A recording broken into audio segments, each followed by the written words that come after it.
Well, the task of recovering the remains of crash victims and evidence suspended temporarily tonight due to dangerous conditions in the cold waters of D.C.'s Potomac River this hour.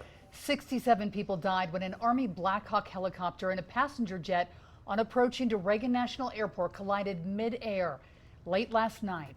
Our coverage on this deadly crash is our top story tonight on 2 News at 6. Thanks for being with us. I'm Heidi Hatch. And I'm Mark Cabell. We do have team coverage for you tonight. Christian Sita will be live at Salt Lake International Airport. Our Jamie McGriff on the live desk as the recovery effort continues on the Potomac tonight. We want to start, though, with Annika Johns, who spoke with those in the figure skating community here in Utah.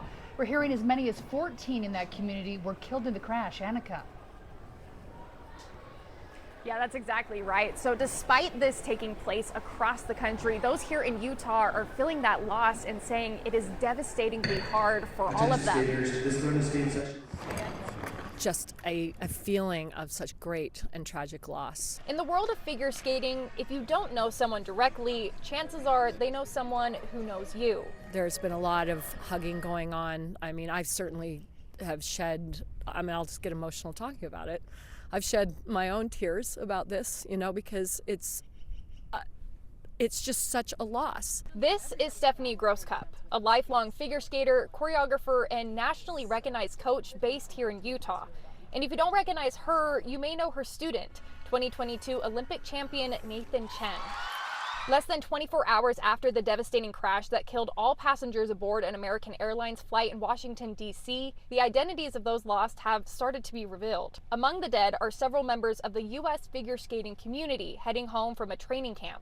2 young figure skaters, 2 of their parents, and 2 Russian figure skating coaches. So all these people were going home with hope and goals set and feelings of joy and accomplishment. It certainly makes me want to take all of my little ones that I teach and anyone who I teach and hold them close today. The devastating loss is hitting close to home. Everybody here has been hugging each other, holding each other, trying to get the kids through it. But the figure skating community will stay strong. One thing about ice skaters is we have grit and we have resilience, and we have an actual slogan in skating that says, "We get up."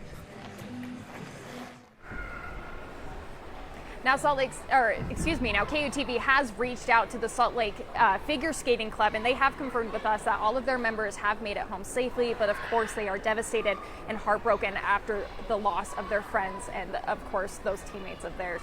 Live from Salt Lake City, Annika Johns, KUTV 2 News.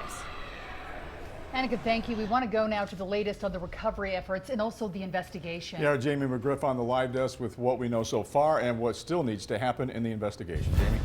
Right now, 67 people are believed to have died in this crash, making it the deadliest U.S. air disaster in almost 25 years. CBS News reports at least 40 bodies have been recovered so far. A source similar to the investigation confirms both black boxes have been recovered, which record flight data and cockpit audio. Now, those will be given to the National Transportation Safety Board for analysis, which is leading the investigation into how the collision happened. Dive operations at the crash site are temporarily suspended due to dangerous conditions. Flights have resumed at Reagan Washington National Airport after they were paused for nearly 14 hours. All right, our coverage continues right now as we continue to look into how air traffic control manages communication between commercial and military aircraft. Christian Sita live for us at Salt Lake International Airport tonight. And Christian, you spoke with a former pilot today. Yeah, no, that's right. Now, a former pilot warns that the smallest misunderstanding can lead to major problems in the sky. If there's ever a question, what do we teach? Ask for clarification. Retired Captain Richard Levy says avoiding mid-air collisions comes down to strict communication with air traffic control. If there's ever confusion on the ground of what did they say to us, you stop the aircraft and you ask the controller, did you mean for us to go straight or turn left? What are the most common types of miscommunication that can occur between the ATC and a pilot? The most common misunderstandings are taxi routes. on the ground. Taxi routes are designated paths guiding aircrafts. Do you believe air traffic controllers are, overworked maybe? Is there too much stress? Is there a shortage? If there's ever a chance of too much traffic for a controller, then or for that airport, then they restrict takeoffs or they put aircraft into holding patterns. The controller knows their limits, just like a good pilot knows.